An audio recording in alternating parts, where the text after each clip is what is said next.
여러분 안녕하십니까? 이어서 광주 MBC 뉴스데스크입니다. 3년 전 6명의 근로자가 목숨을 잃은 광주 화정동 아이파크 붕괴 사고 추모식이 엄수됐습니다. 유가족 등 참석자들은 기억하지 않으면 참사가 반복될 수밖에 없다며 한마음으로 안전사회를 염원했습니다. 보도에 한신구 기자입니다. 멀쩡히 올라가던 아파트 외벽이 한순간에 무너져 내리면서 6명의 근로자가 목숨을 잃은 화정동 참사. 3년이 지났지만 그날의 아픔과 지역사회 충격은 여전히 남아 있습니다. 3주기인 오늘 참사 현장에서 추모식이 열렸는데 유족과 지역 정치인들은 허술한 시공과 규정을 지키지 않은 절차, 그리고 관리감독 부실이 낳은 인재였다면서 다시는 무고한 시민이 희생되지 않아야 한다고 강조했습니다. 다시는 이런 사회적 재난이 반복되지 않도록 다짐하고 또 다짐하는 그런 시간을 갖고 있고 가져야 할 것 같습니다. 특히 지난 연말 179명의 희생자를 낳은 제주항공 여객기 참사 등 지난 2년 반 동안 되풀이되는 참사 때마다 잊어가던 트라우마가 다시 찾아왔다면서 기억하지 않고 아무것도 하지 않으면 또다시 반복될 수밖에 없다며 한마음으로 안전사회를 염원했습니다. 아무것도 하지 않으면 이 전대미문의 사고 현장은 기억되지 않습니다. 그 숭고한 희생의 가치는 지워져 버릴 겁니다. 이 부분에 대한 마땅한 해결책을 강구해 주시면 좋겠습니다. 사고 원인과 과실 책임 등을 놓고는 여전히 책임자들이 내 탓 공방만 이어가고 있는데 3년 만인 오는 20일에야 1심 선고 공판이 열릴 예정입니다. 또 철거 후 전면 재시공에 들어간 화정동 아이파크는 상가층을 제외한 주거층 철거가 지난해 말 끝나고 이르면 오는 2027년 상반기에 공사가 마무리됩니다. MBC 뉴스 한신구입니다. 밤사이 화재가 잇따라 주점 손님과 주민 등 4명이 다쳤습니다. 오늘 오전 2시 10분쯤 목포시 보광동의 한 유흥주점에서 불이 나 남성 2명과 여성 1명 등 3명이 화상을 입어 병원에서 치료를 받고 있습니다. 광주시 북구 신안동의 한 빌라 2층에서도 오전 2시 52분쯤 불이 나 거주하던 30대 남성이 유독가스를 마셔 병원으로 이송됐습니다.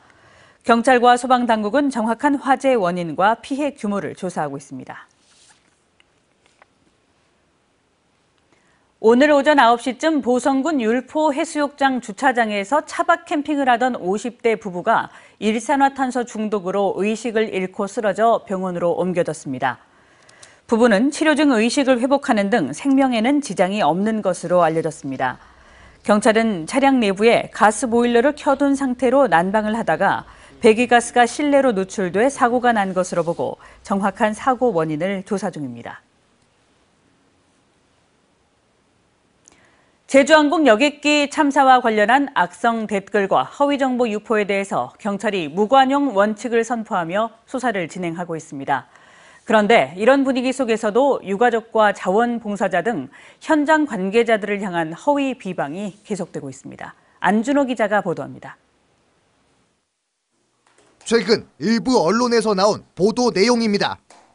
제주항공 여객기 참사 현장에서 추모객을 가장한 이들이 구호 물품을 가져갔다며 호들갑을 떨고 있습니다. 제목에는 한결같이 싹쓸이라는 자극적인 단어를 사용했습니다.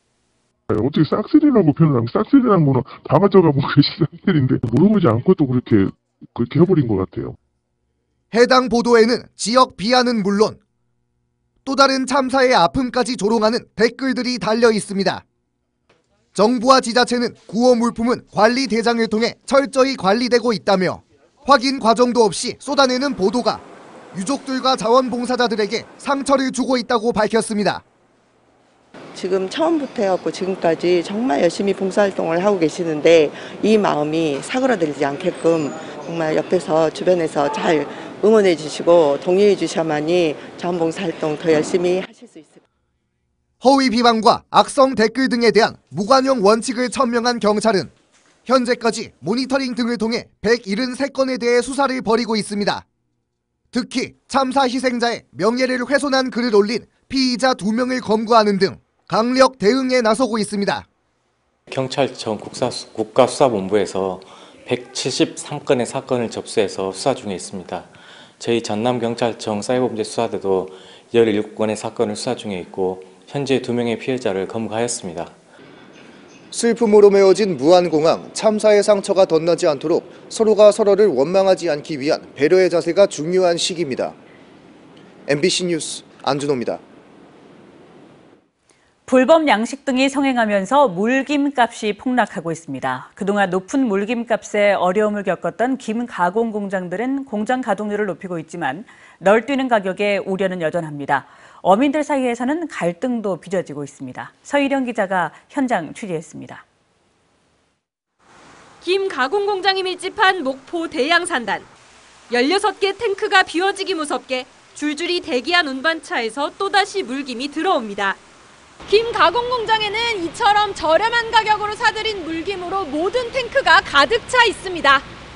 한 70% 정도 가동을 했었는데 올해는 좀 물김 가격이 저렴하기 때문에 지금 100% 가동을 하고 있는 상태입니다. 어느 정도 가격을 상한선, 하한선을 정해놓고 뭐 그렇게만 할 수 있으면 좋을 것 같은데 인근 신안 지역 공장도 남아도는 물김을 더 이상 처리할 수 없어 난감할 정도입니다. 공장들은 저렴한 물김 가격이 당장은 좋을 수 있지만 결국 예측이 불가능한 급등과 급락은 시장에 악영향을 줄 수밖에 없다고 우려했습니다. 이렇게 올라갔다 내려갔다 해버리면 저희도 안정적이지 못하니까 이제 구매 시기나 이런 게 좀 애매하죠. 저희 생산 단가는 있는데 말하자면 그 이제 구매자 바이어들은 이제 더 낮은 단가를 원한다든가. 다급해진 일부 어민들이 직접 불법 김양식장 고발에 나서며 마을 주민 간 갈등까지 빚어지고 있습니다. 그건 돈 매덕을 벌었습니다. 솔직히. 그런데 그런 거 갖고 고발, 고소, 사건 만들려고 그러게 하고 그래서 엄청 동네도 막 시끄럽고 막 그래요. 서로 불신이고 치료사면서 이렇게 봐도 그냥 사과 안 해버린단 말이에요. 그래서 행정에서 이렇게 해줘야지, 받침을 해줘야지. 한편 전라남도는 이달 초부터 불법 무면허 김 양식장에 대한 특별 단속을 시작해 지금까지 고흥과 신안 등에서 24건을 적발했습니다. MBC 뉴스 서희령입니다. 다음은 희망 2025 나눔 캠페인에 성금을 보내주신 분들입니다. 광주 전남지방 법무사회 정덕안 회장과 회원들께서 2,013만 원을 보내주셨습니다. 성금을 보내주신 분들께 감사드립니다. 내란 속에 윤석열 대통령의 즉각적인 체포와 구속을 촉구하는 광주 시민들의 총궐기대회가 오늘도 계속됐습니다. 광주 비상행동이 5.18 민주광장에서 주도한 광주 시민 총궐기대회에 참석한 시민들은 내란 속의 윤석열 대통령과 그 일당들이 감옥에 보내지는 그날까지 투쟁의 선봉에서 싸우겠다고 밝혔습니다. 참석자들은 또 내란 세력을 비호하고 국민 여론을 호도하는 국민의힘의 즉각적인 해체도 강조했습니다. 제주항공 참사가 발생한 사고기의 블랙박스에 충돌 전 마지막 4분간의 기록이 저장되지 않은 것으로 드러났습니다. 국토부 항공철도 사고조사위원회는 미국에서 사고기 비행 기록 장치 등을 분석한 결과 항공기가 로컬라이저에 충돌하기 약 4분 전부터 자료 저장이 중단된 것으로 파악됐다고 밝혔습니다. 항공철도조사위원회는 원인 분석과 함께 다양한 자료에 대한 조사와 분석 등을 통해 정확한 사고 원인 규명을 위해 최선을 다할 계획이라고 밝혔습니다. 전남대학교가 2025학년도 학부생 등록금을 동결하기로 했습니다. 전남대를 비롯한 9개 국가 거점 국립대학 총장협의회는 물가 상승 등으로 경제적 어려움을 겪는 학생과 학부모들의 부담을 덜기 위해 올해 학부모들의 부담을 덜기 위한 등록금을 동결하기로 했다고 밝혔습니다. 그러나 교육과 연구의 질적 수준을 유지하기 위해서 예산 효율화 방침을 추진하는 한편 정부의 학생 1인당 교육비를 현실화해 줄 것을 요청하기로 했습니다. 언제 어디서나 내 손 안의 뉴스. 광주 MBC 뉴스 유튜브 구독으로 함께하세요.